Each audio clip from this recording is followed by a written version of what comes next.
pleasure in attracting a stellar list of speakers that address today's most relevant issues. The club's place as a refuge for rich discussion and networking has never wavered after 123 seasons. We are dedicated to encouraging debate on the issues that matter to this city, this province, and this country. The Canadian Club is one of the most important podiums anywhere in the world that a Canadian can speak to, tell Canadians what it is that they think, develop those thoughts. And so I want to thank you for that very, very much. Please join me in thanking our esteemed panelists today. Through our programs and events, including our youth and young leaders programs, our diversity partnerships, our joint events, and our media and social media opportunities, we offer you access to dynamic political, social, and business figures from abroad and right here at home. The platform from which the eloquence of Canada has flowed all of that time, whether it be business, education, politics, sports, arts, and culture. If someone wants to say something to Canadians about this country and about the future of this country, this is the venue you choose.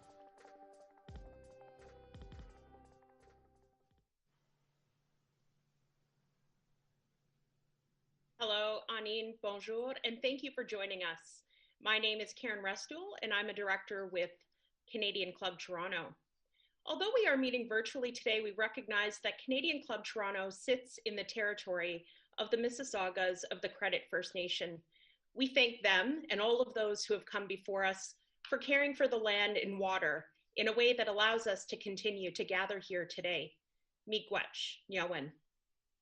Also worth noting, today is Bell Let's Talk Day, a moment where everyone is invited to raise awareness on mental illness and take action to make our homes and workplaces healthier. Merci à tous de vous être rejoints à nous pour la discussion aujourd'hui. Thank you to each of you for tuning in for today's discussion. Recent events across North America continue to highlight important questions about public safety and the role of policing in society today. We are seeing headlines that draw attention to how police are engaging with issues like mental health, addictions, race, technology, while police governing budgets are facing heavy public scrutiny. However, with pressures come opportunities, and today we are pleased to host leading experts to discuss the future of policing. Before we dive into today's topic, here's some information about how to participate with us. The click here to switch stream button helps if you find that your internet is slow. The video quality may decrease, but the audio quality should remain strong. Once you click the questions tab, you can enter your questions in the window and they will be sent to the moderator. And finally, the request help button located at the bottom right corner of the page is for technical support.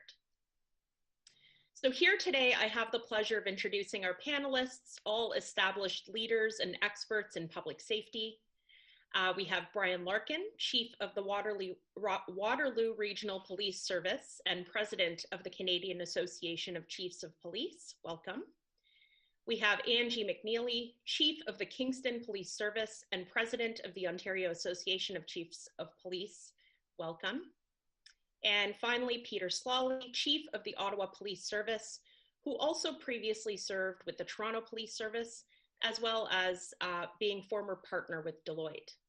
And today's expert panel will be moderated by Neil Desai, an executive with cyber investigations firm Magnet Forensics. Neil is also a senior fellow with the Munk School of Global Affairs and the Center for International Governance Innovation. One of the club's traditions that has not changed in this virtual world is the toast that we make to our country. And so I'd ask you to grab your cups that you have nearby, and please join me in a toast to Canada. Canada. Canada. And with that, Neil, I'll turn the Canadian Club podium over to you. Thanks so much, Karen. Thanks to the board of the Canadian Club of Toronto. It's a great honor to share this stage that so many prominent folks have talked about important subjects on, albeit virtually today. I promised our chiefs that I'll take them for a hotel banquet chicken lunch when we can, and I look forward to that day. But we have great chiefs with incredible perspective. I want to jump right into it and use this time.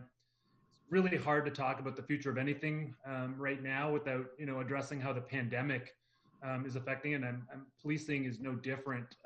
We're having a really important societal conversation about what's essential, and I think that's healthy. We're talking about unsung heroes on our grocery stores, in our grocery store stocking shelves, making sure that our communities are clean, and we haven't.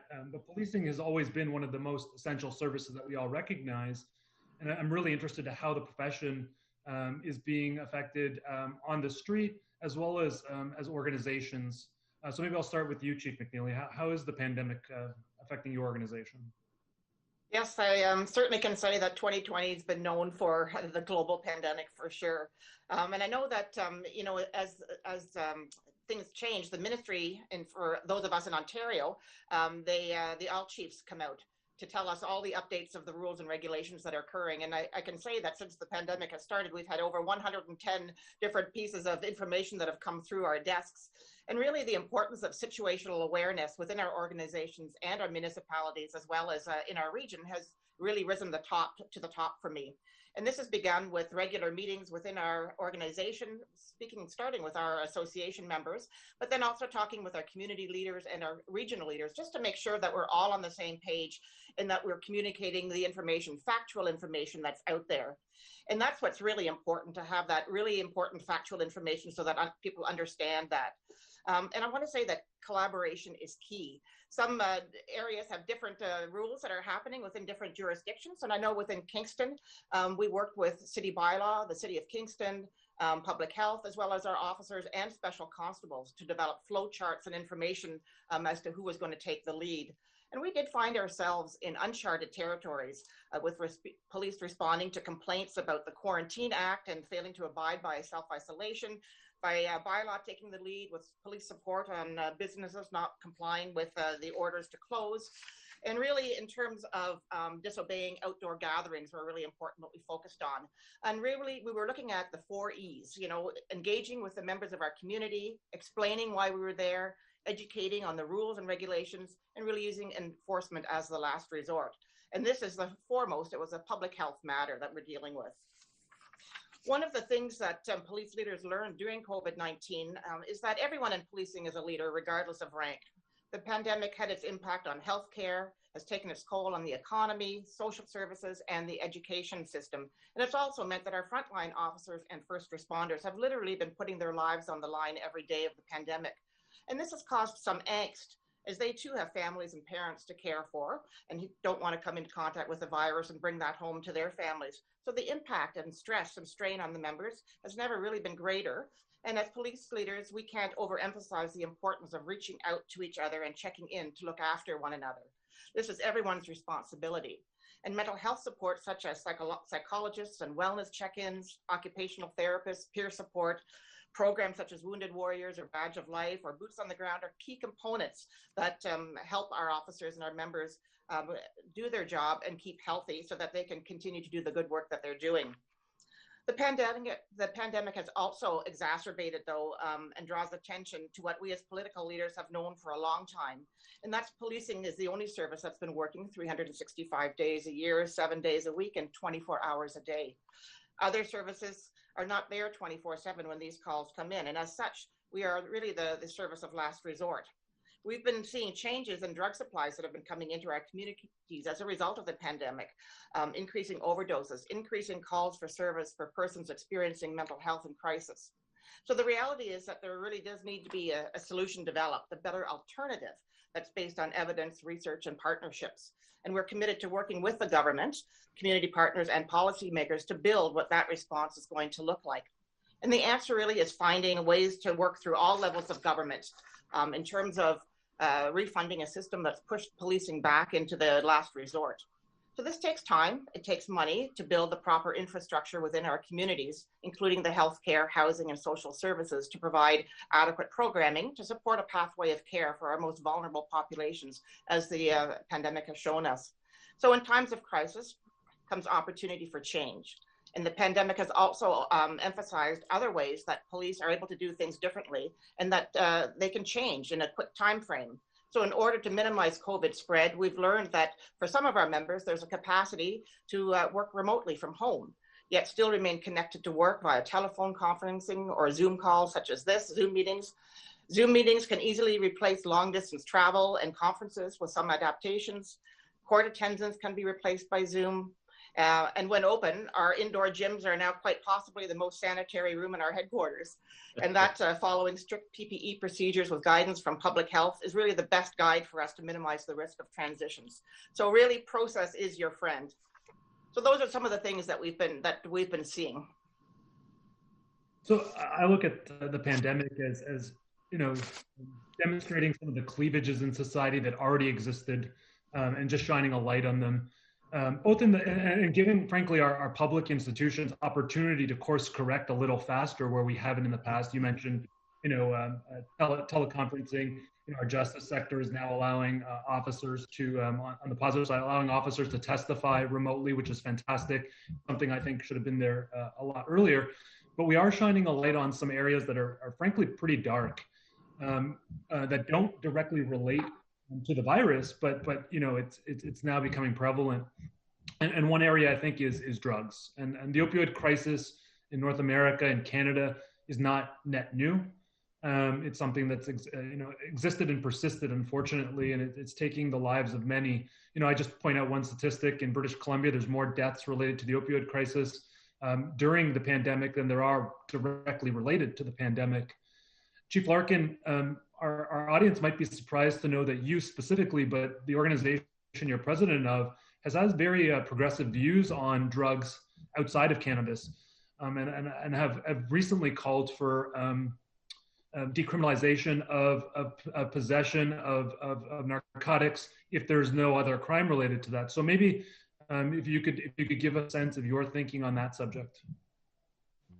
Thanks so much, Neil, and good afternoon, everybody. Bonjour à tous. What a privilege it is to join both Chief Sloly and Chief McNeely, esteemed police leaders. It's interesting tying this to the pandemic. If you look at 2020 and you look at the overdose rate across Canada, it's significant. In fact, if you were to search any of the news headlines, you'll note that every province has been dealing with significant overdose deaths. And, I just want to pause for a moment and and really provoke some thought around, drug policy in Canada and the use of drugs and the stigma around addiction, the stigma around drug use, and encourage all of us who are on this virtual conference today and dialogue to actually start thinking about this. It's a very polarizing issue. And it's a polarizing issue because, based on, the demographic that I'm in, I was raised, in a suburb of Montreal with education that, drugs were bad, addiction's terrible, there's a stigma associated to it, all these different pieces. And of course, when I joined policing in 1990 and 91, of course, much of our education, much of our training, much of our police culture was drugs are bad and people who use drugs are criminals. And of course, over time and wisdom and, growth, all of us, we reflect and we change our processes. So it may become surprising that last year, the Canadian Association Chiefs of Police, after really a decade of debating this issue internally, because it's very polarizing within our own police leaders and our own colleagues, we really, this really started, probably in 2015, although there was discussions and of course, the migration to decriminalization and legalization of cannabis in Canada started to change some of those pieces. We started to have larger discussions, and really a shout out to Chief Mike Sear of the Abbotsford Police Department, who's done a significant amount of work along this line, along with Chief Palmer and I. Originally, Angie and Peter will recognize, the three of us would walk into a room and start talking about these issues, and everybody would kind of lean back wondering, like, who are these people? But I want to leave you with just a number, a stat here. Again, we're celebrating and actually promoting mental health awareness today. And we all know that tragically 10 people a day in Canada lose their life to mental illness and mental health. 10 people a day. And conversely, those that actually lose their life to overdose and opiate deaths are starting to outpace that number. And there's probably a nexus and a correlation between mental health and addiction and all the vicarious trauma that occurs that drives people to make decisions which are really not, nobody wakes up wanting to actually have an addiction. Nobody grows up wanting to have an addiction. But over the last 6 years in Canada, 18,000 Canadians have lost their lives to drug addiction. And I want you to think about the actual tentacles of how many of those lives touch other individuals.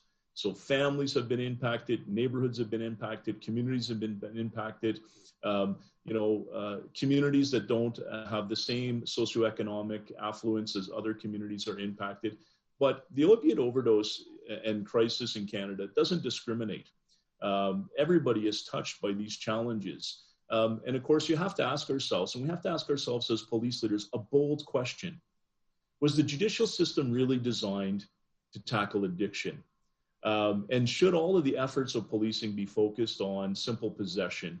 The individual that has an addiction is arresting somebody for the 50th time for simple possession of an illicit drug and moving them and transitioning them. And often, unfortunately, these individuals that we come in contact with have other challenges and have been through the court process. So they often end up, either held in custody, pushed to a, interim,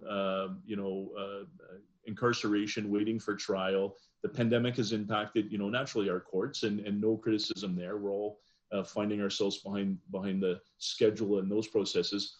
But what does a health model look like? What does transitioning to a healthcare system where we off-ramp and we divert and we focus much more on upstream prevention?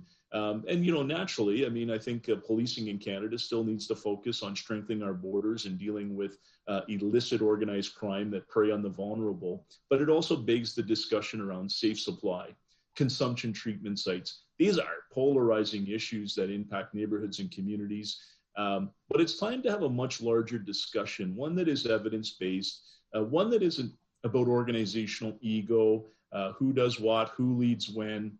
And so I challenge all of us on the line today to start thinking about this. And, again, if you remember one thing that I've said, Neil, 6 years, 18,000 deaths.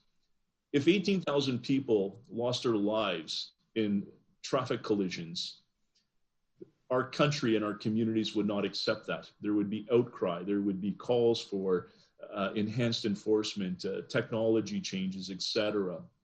We spend a significant amount, and I don't want to diminish road safety deaths because they have a significant impact on our systems and on those that lose lives in road safety fatalities. But we invest so much money around that process. Let's start having the same discussion about the individual that passes away from an addiction, and think of all the lives that are impacted by that death.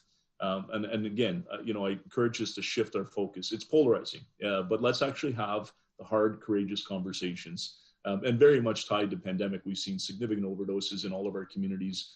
I know that Chief Sloly and Chief McNeely and myself and the communities that we provide leadership to do as well. But as you said, in BC, overdose deaths are outpacing homicides, and they're outpacing death by COVID.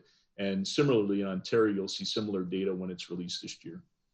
And when you look at this issue, do you draw parallels to the experience with cannabis? Obviously, not the death associated to it, but from a public policy perspective, do you draw parallels? And then the transition from, decriminalization, do you think that's a natural first step towards an open marketplace or a regulated marketplace for these types of illicit drugs, or is the organization more interested in decriminalization so we can get into intervention models? Yeah, so on the illicit drug piece, the Canadian Chiefs and thanks to Angie's leadership, the Ontario Association of Chiefs of Police has been a strong supporter and has really leaned into the issue in partnership with the Canadian Chiefs. But yeah, no, definitely. Our position is around decriminalization, diversion, giving the frontline officer an opportunity to divert, diversion, restorative justice, transitioning to the healthcare system. I do think there are some parallels. In 1997 and 1998, the Canadian Association of Chiefs of Police actually lobbied federal government, to decriminalize simple possessions of cannabis and move to a ticketing regime.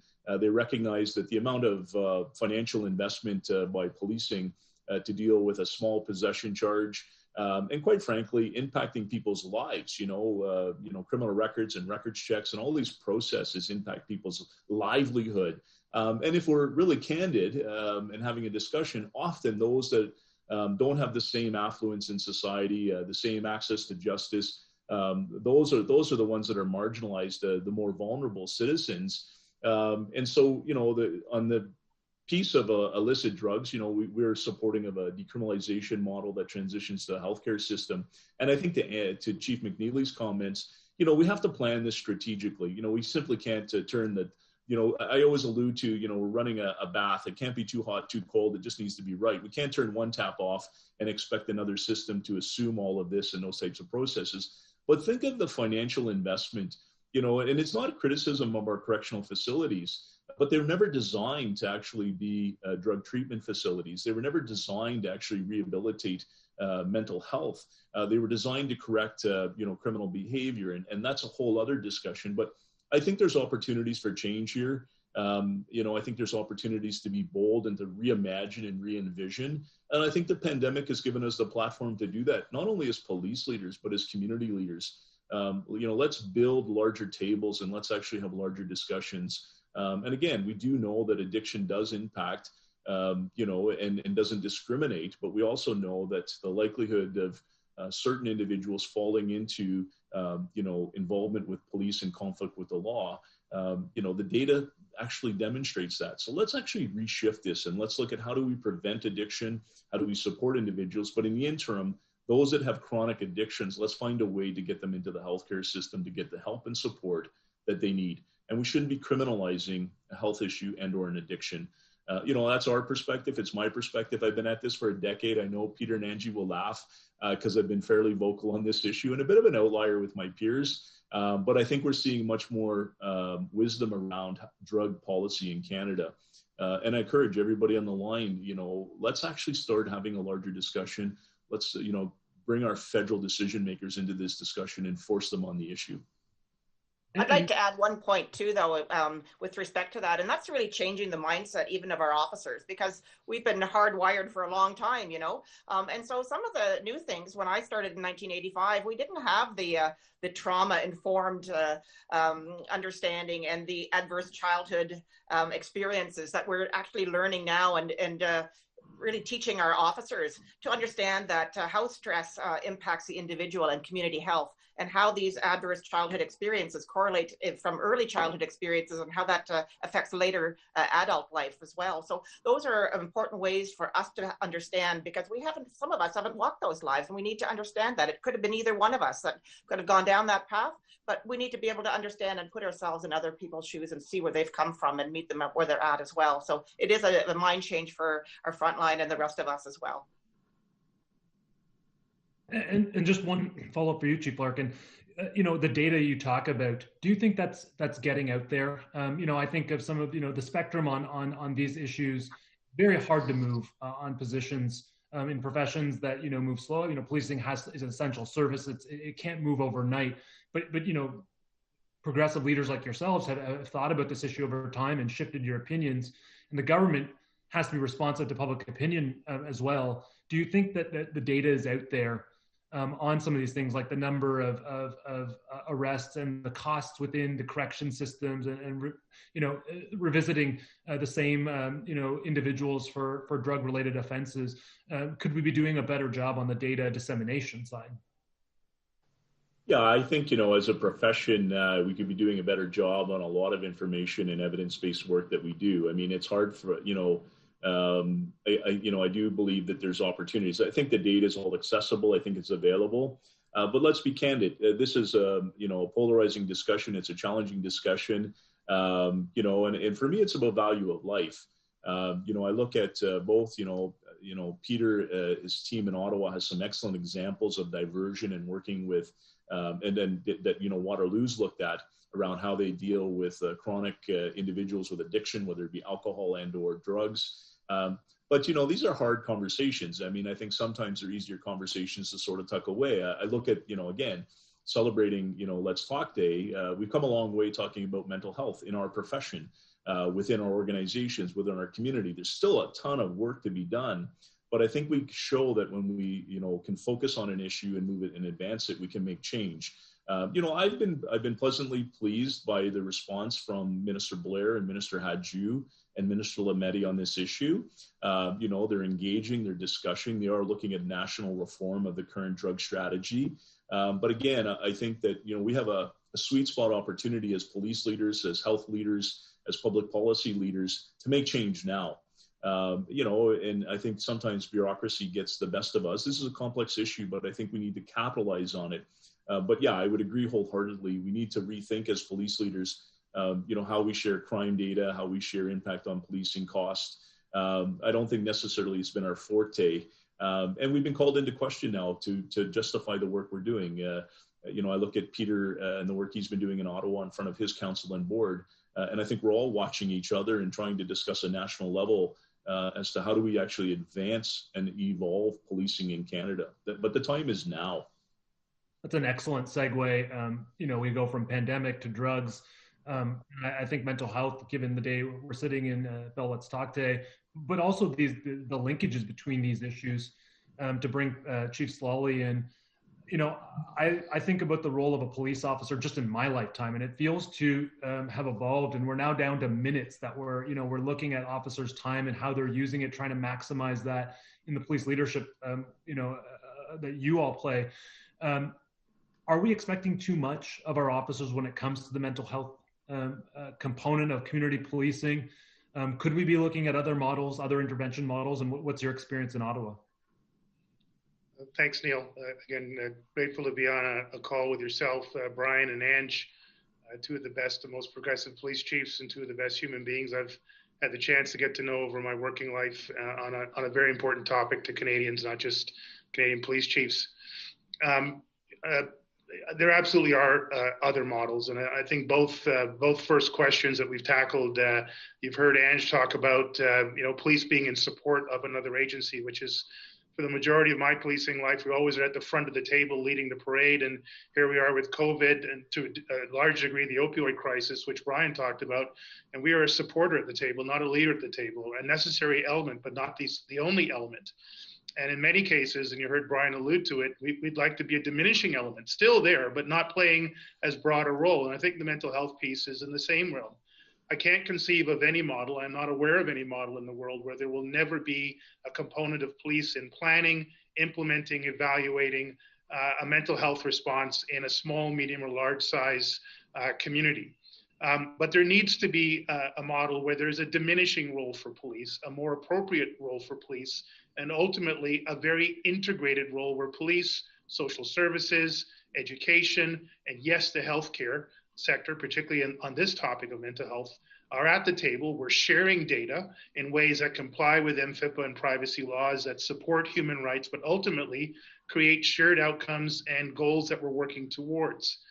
The challenge right now, unfortunately, is that over the course of all of our time in policing, I think Antje has the greatest tenure on here, but I joined in '88. We've been not just the last resort, but often the first resort on these types of incidents. We've become, by expectation of society, by our own willingness to take on leadership roles, we've become a bit of a Swiss Army knife where we're expected to be police officers, social workers, mental health workers, youth outreach workers.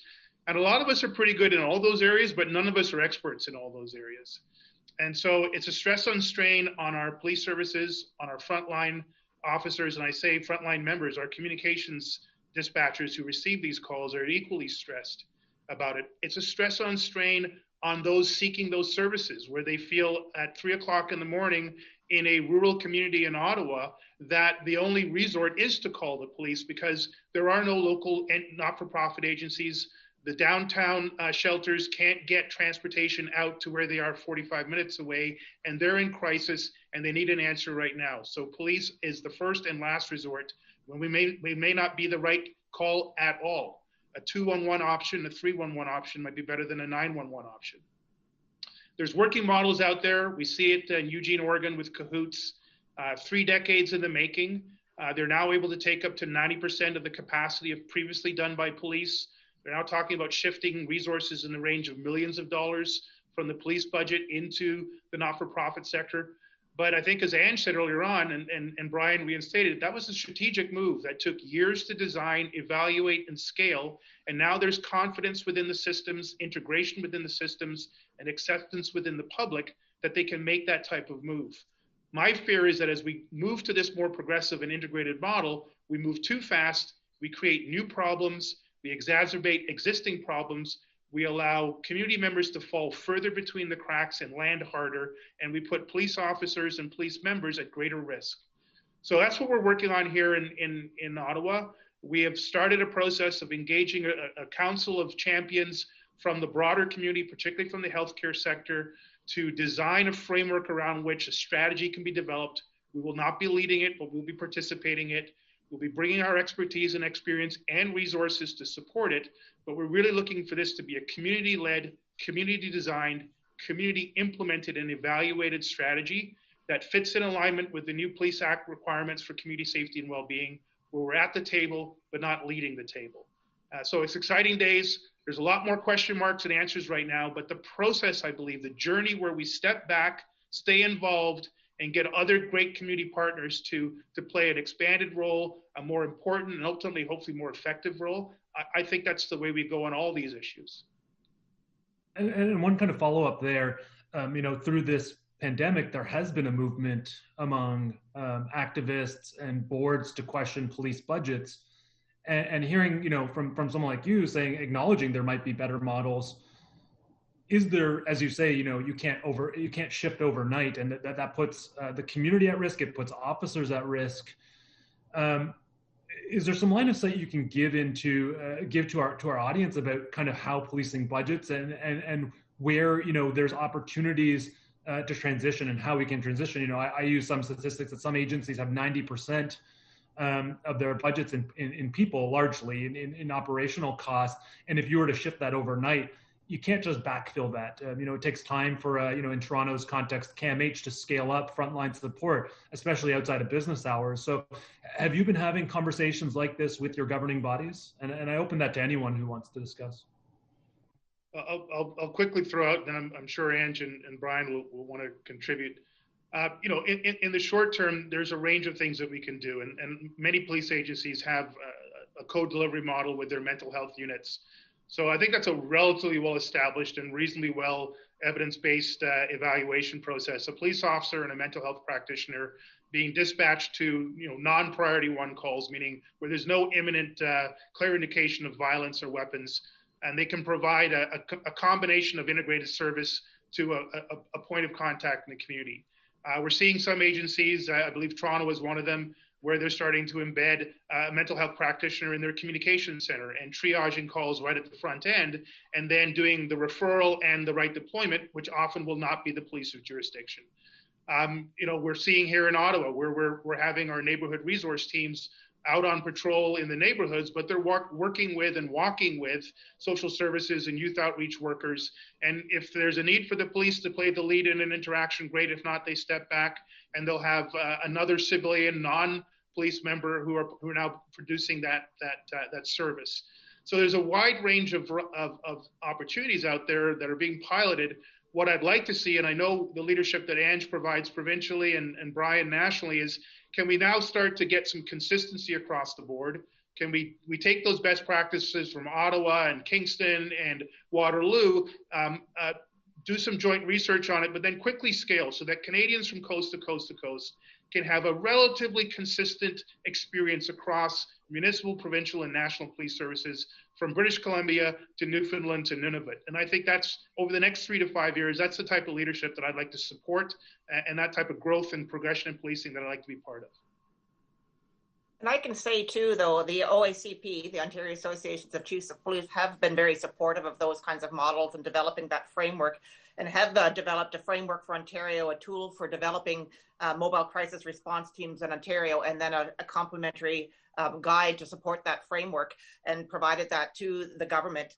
for support. And just like we've done the same thing with respect to the police hospital transition framework and toolkit that we've developed to support a framework so that there is consistency, as you're talking about. So very good points on that. And I know with respect to the mobile crisis response teams that we're having, I know with us, we've used the government grants, the community safety and policing grant, to be able to help fund that for our community. And so we've had a 3-year program with over $2 million that's been put towards that. And so we sort of reallocate the positions and the funding to help with our community. So those are all important things as well. And as you already mentioned, community safety and well-being planning really fits into this, and our situation tables are important as well, where our partnerships look at acutely elevated risk situations, which could include mental health. And I just want to say that some of the youth are very important that have been falling through the cracks within the pandemic as well, because they don't have the resources as much. And we're very much partnering with our youth diversion and intersections program to embed a youth diversion officer within our organization to help make sure that we have the referrals that are coming from the young people that have been coming in contact, not criminally, but that might need some extra wraparound help, and that get diverted through to intersections so that they have that early intervention and it does not become a police issue. So there's lots of good programs that are out there. Neil, can I just bring this back into another context, maybe a little bit more tactical, maybe more real, because what we're talking about is systemic change. But in 24 hours in Ottawa here, we've had 3 barricaded individuals armed with scissors, machetes, and edged weapons.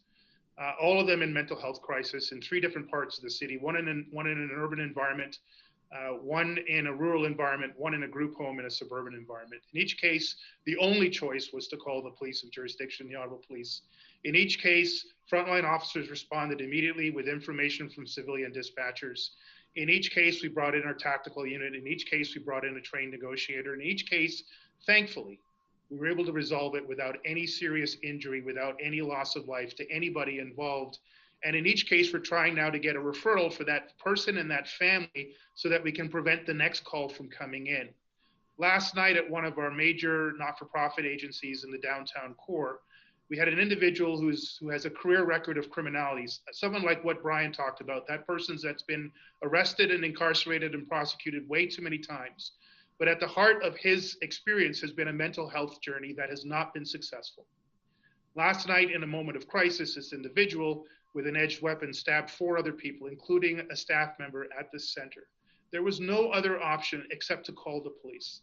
Again, thankfully, we're able to talk the weapon out of this person's hand, bring him into custody, start a process of both a criminal prosecution and an attempt to get this person the health care they need. There's a group of people out there that believe the police should have nothing to do with mental health services in this country. And I'd like to get to some point in the future where that might be possible, but I just don't think it is practical. The reality is there's less and less that we should do, but there'll always be something that we must do. And when we're trained well and we're focused and we've got good, decent, compassionate, professional people on the front line, we've got good partnerships and good training and good accountability, we'll succeed in resolving these things more often than not, safely and successfully. We'll learn from the times we didn't do it right and didn't do it perfectly, and we'll just continue improving the system. But throwing the baby out with the bathwater or turning off the hot water and leaving the cold water running, I love that analogy, Bryan. That's a recipe for more risk and more tragedy. We're committed to this transition, including resource transition, but let's do it smart and let's do it together. And I think, Neil, if I can, just building on that, I think, obviously, this is the uniqueness of our system. Obviously, Peter and Antje talked about promising practices in policing. And policing has had a long history of looking at, what's happening across the country, how do we work together? But I'm trying to apply a national lens to this, a national framework. And it's in many different pieces, as Peter alluded to. One is around intervention. So how do we actually look at, every citizen in Canada deserves access to healthcare. They deserve access to fair, equitable treatment from policing. They deserve fair, equitable treatment in our judicial system. And there's all work to be done in there. Let's acknowledge that, systemic racism, systemic discrimination, systemic barriers all exist in our systems of policing, the judicial system, and other sectors. I'll speak to policing because that's, where I sort of drive my car. But the reality is that, We need to work federally around this whole notion, to Peter's comment, from Vancouver to Newfoundland to Nunavut. There should be, national frameworks around intervention, national frameworks around transition and how we respond to these pieces, but also around the recruitment of talent in policing. The data and the police officer and the civilian professional that we're acquiring and bringing into and selecting into our professions is very much different from when all three of us were hired. And we recognize that, emotional intelligence, empathy, caring approaches, but also the academic rigor of those that are coming into policing, as well as lived experience, has significantly evolved over the last 30 years and continues to evolve. I mean, I'm a big fan of Peter's recruiting sergeant. Maria does an amazing job. I try to steal all of her ideas and internally say to our team, like, look, don't try to steal her, Bryan. That's all. That's right. Good talent. But I think that this is where there's much larger policy discussion, because again, even how policing is funded, obviously the ratepayer in a municipality funds policing almost, probably 97%, and then 3% is through provincial grants.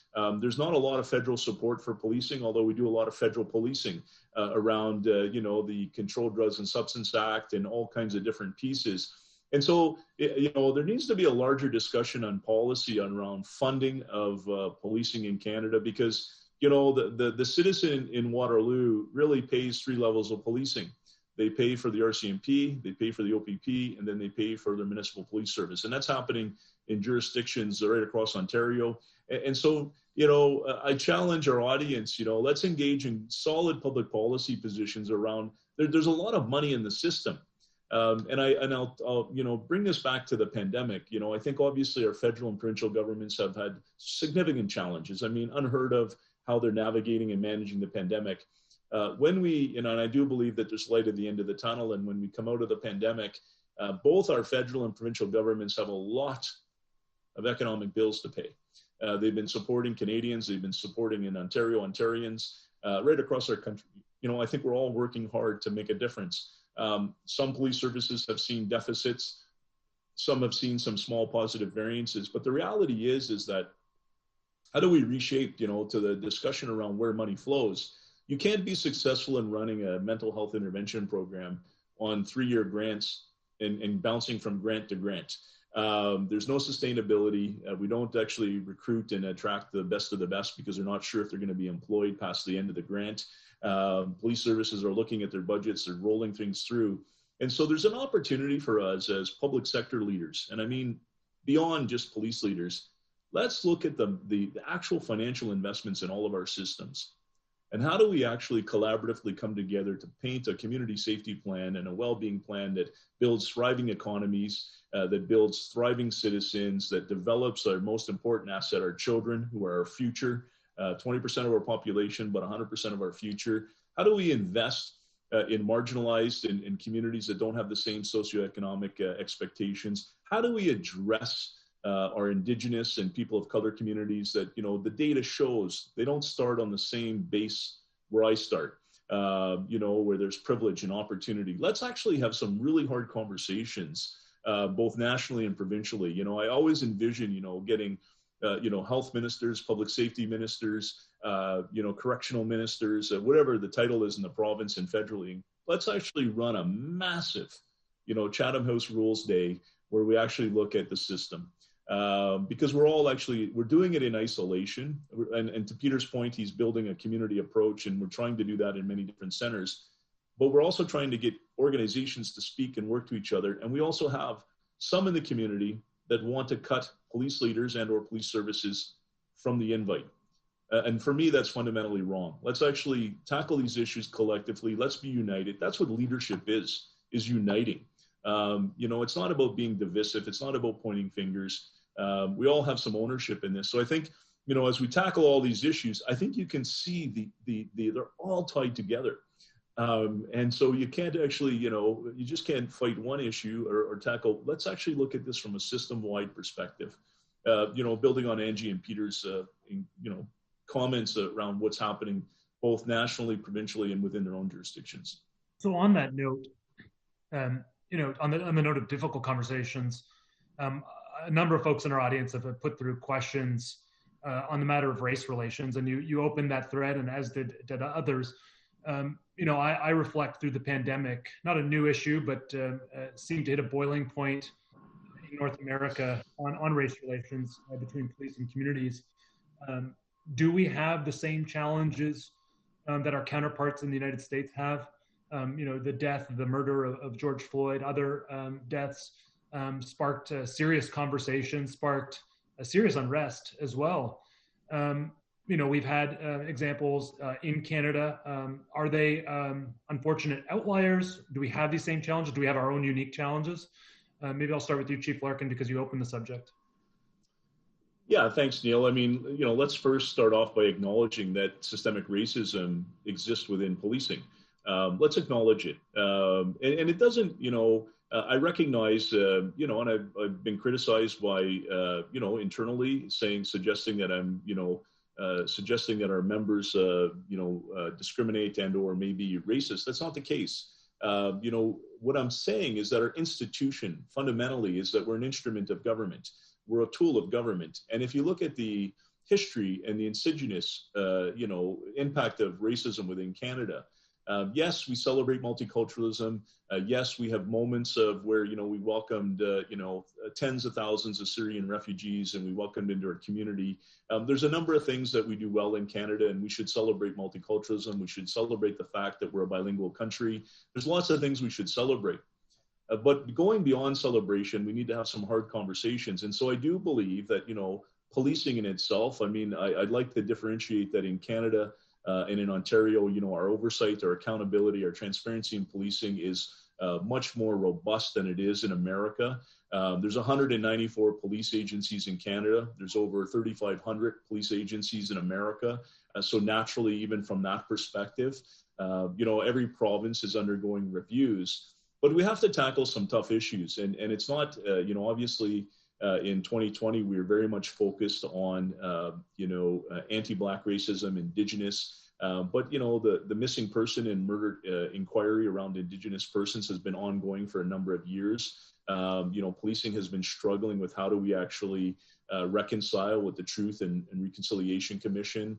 And of course, we're actually right now heavily involved in discussions with people of color and particularly our Black community. And this isn't new. In my 30 years of policing, we've been having these discussions consistently.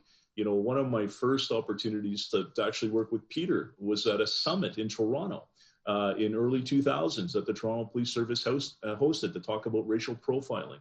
And yes, and so, I think we need to have some hard conversations around what we're doing in policing, our recruitment, our training, our education. We're a reflection of society. And so naturally, we share within our own organizations all of the society challenges. And I think I always steal this term from Peter. I think that we need to work harder. We need to do better around tackling the isms, respectful workplaces, misogynistic workplaces. Waterloo is not an agency that has had significant challenges around respect in our workplace. And we're working very hard over the last 6 years to challenge and tackle these issues. Culture change is hard. But I think, both, Chief Sloly and I appeared before parliamentary committees. And I think in many ways, our parliamentaries were surprised because we joined Chief Nishan Durapia along with Peter. And I think, Peter, we hit it on the head. We actually faced it face to face. We called it for what it is. And we're actually looking at how do we collectively now, with our community, with all levels of government, make the change that's required. Because I do believe that, again, we're in evolution consistently, but, we have to acknowledge the fact that we're facing similar challenges that America's facing. Our communities are facing it. So let's hit it head on and let's actually look, how do we reconcile the past? How do we deal with our present issues? But for me, I want to leave this organization that I lead, and I want to leave the Canadian Association of Chiefs of Police a little bit better than where we started. And so that future chiefs of police and future police members do not face the systemic racism, the systemic discrimination and barriers, even around our recruiting processes. There's work to be done, absolutely. Neil, if I could build on Bryan's comments, our first time meeting was way back when in 2002, when the Toronto Star wrote its first article around racial profiling, and it was about Toronto. I remember, at that point, sort of calling around the province and the country and, how are you dealing with this? And the response is, oh, we don't have that problem here. And I go, well, if you've got human beings in your police service and they've got human beings that they serve, you've got the problem. You may call it differently. You may not be considering it. You may not have a local newspaper that's doing analysis and editorial comment on it. But this is a challenge. And if we hire from the human race and we serve the human race, then we are prone to the human conditions of bias, discrimination, and all of the isms. We struggle with misogyny, we struggle with homophobia, we struggle with racism. Our job as professionals is to recognize that inherent weakness in us as individuals and manage it at the individual, and to recognize that our institutions will be a reflection of that human nature and manage the policies and the systems and the practices at the same level, in fact, at a more rigorous level. Two things I'd like to just maybe refine even further. The concept of systemic racism is not a condemnation of every single member of every single police service. It is a recognition that the institution itself is prone to systems that, if not properly developed, if not properly evaluated, will produce unintended outcomes that will have a disproportionate negative impact on those that are the most marginalized and often the most racialized. We can be really, really good people. And I believe Antje and Bryan and myself, yourself, we're really good people, but we can still be part of organizations that systemically have blind spots or try to accomplish one thing and end up accomplishing something else that's negative. So that's the true element of a professional, recognizing that weakness, owning it, and doing your very best to get as close to perfect as you can and continually try to improve those things. The second thing, and I think we've all said it in the different topics so far, yes, it's in policing, and we're admitting it now, and we're admitting it in ways that I've never seen in my 30 years in policing. I'm so grateful for leaders like Bryan and Antje to speak up and speak out on these issues and all the issues they're affecting. But COVID was clear, disproportionately impacting communities of color across this country, Indigenous communities. Around the world, that data is consistent. We can see the consistent data coming out of the education system, where communities of color and Indigenous are graduating at lower levels. We can see it in economic data. We can see it in every single institution, every part of society. This is in policing and the justice sector, but it's in every part of society. So let's fix as much of it as we can everywhere. What I'm concerned about is there seems to be an overarching focus on policing and justice without an equal and integrated approach across the systems. Let's assume we could take a magic wand and overnight fix every police service in the country. We're still going to have the conditions that produce crime and victimization, marginalization and discrimination, because healthcare isn't there, education isn't there, social services isn't there, the economic sector isn't there. So you need to take ownership, and Bryan, Antje, myself, our colleagues are taking ownership of this issue.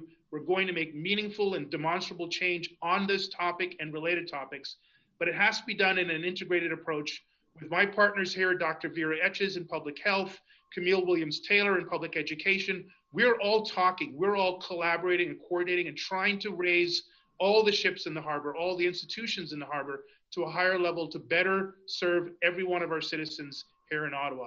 So I encourage, hold our feet to the fire, hold us to account, demand better answers and better outcomes that we've been able to produce. But this has to be a system-wide approach, because the issue of racism and all the isms is system-wide.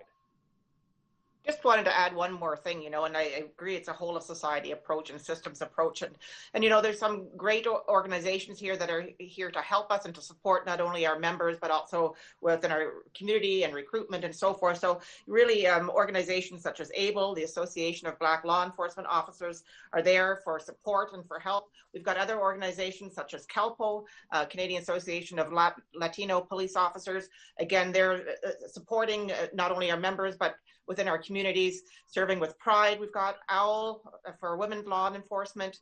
We have the Advancing We in Policing, which is looking at equity and diversity and inclusion. So we've got many supports, and I don't want to leave anybody out, and I apologize if I leave other groups out, but really I'm just bringing to a point that we've got lots of groups there and associations which speak that voice and are there as well to have a voice at the table.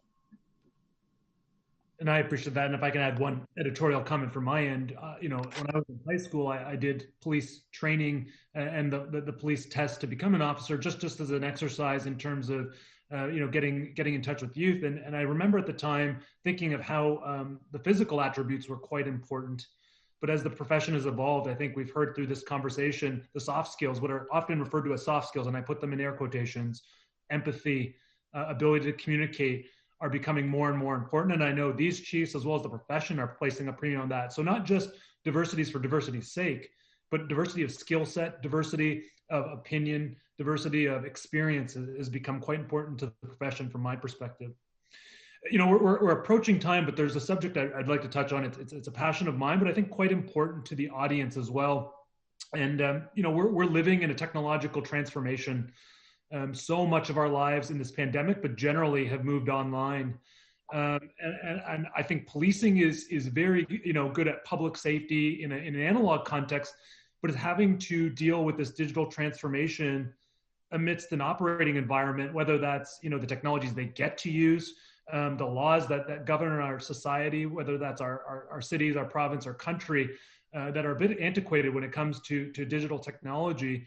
So I really want to just stop at that and maybe ask the chiefs for their perspectives. But I will point out this is having a real effect on real people's lives. And I'll just give out a couple statistics. Year over year increase in child sexual exploitation online, up 46%, 88% through the pandemic itself.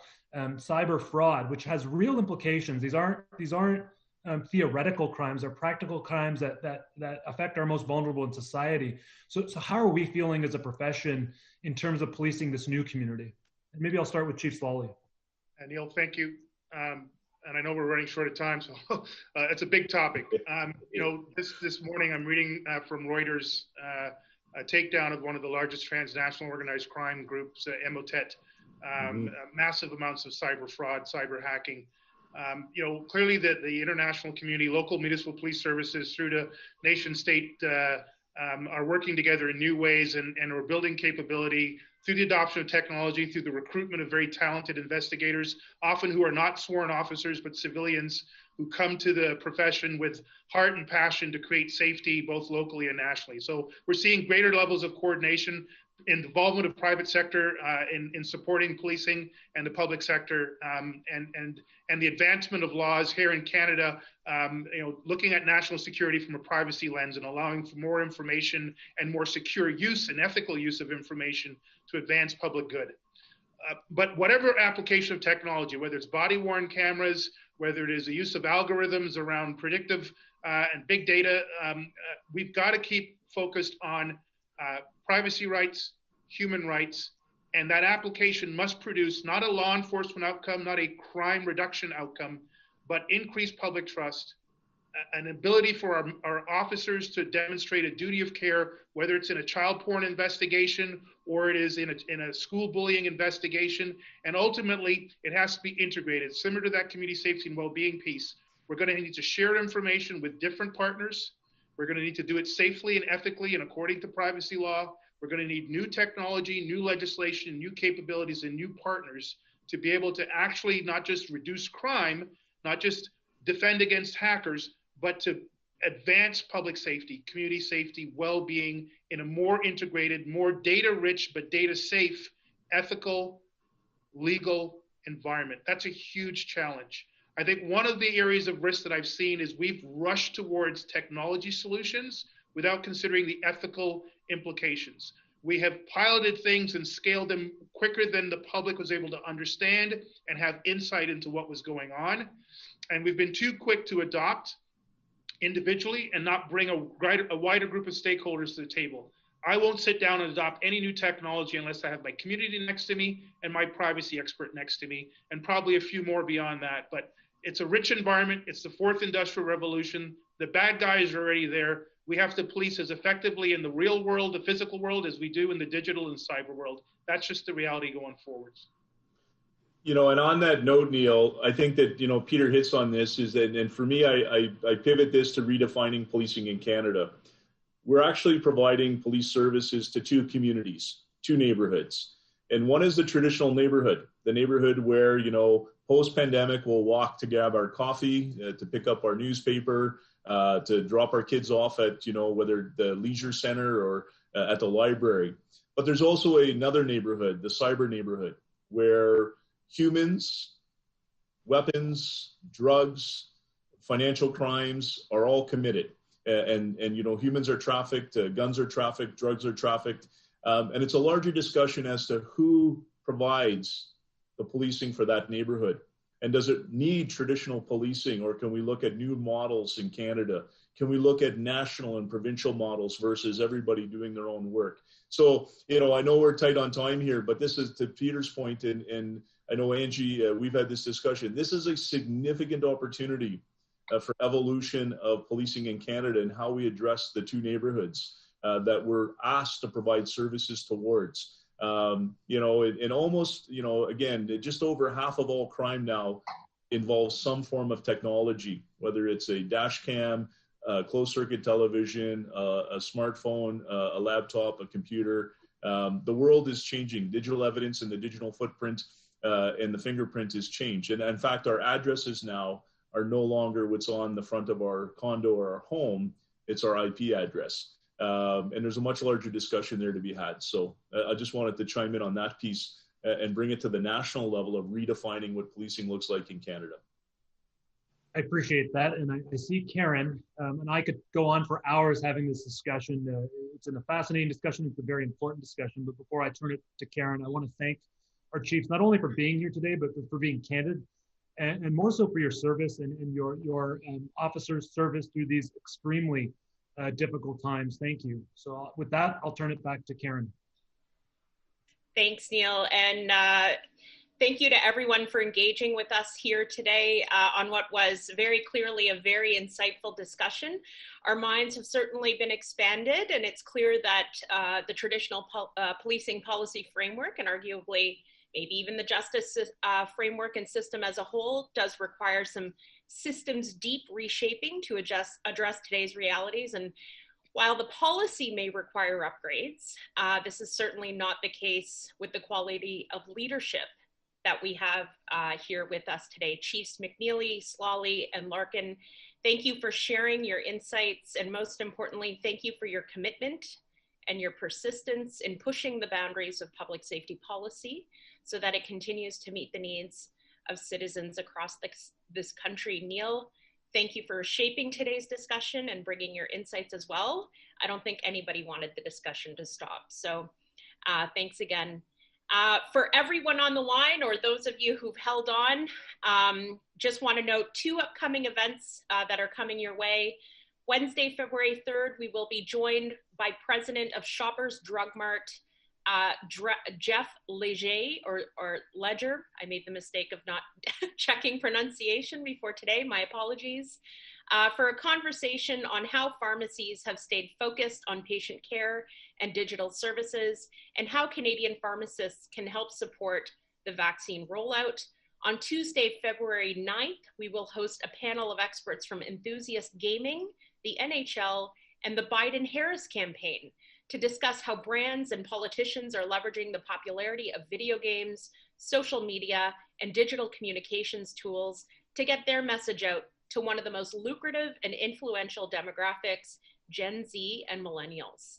So thank you finally to our AV supplier, Van Valkenburg Communications and livemeeting.ca, for making it possible for us to come together virtually today. Everyone, guests, panelists alike, thank you for joining us. Please stay healthy and stay safe. Thanks, everyone. Thank you.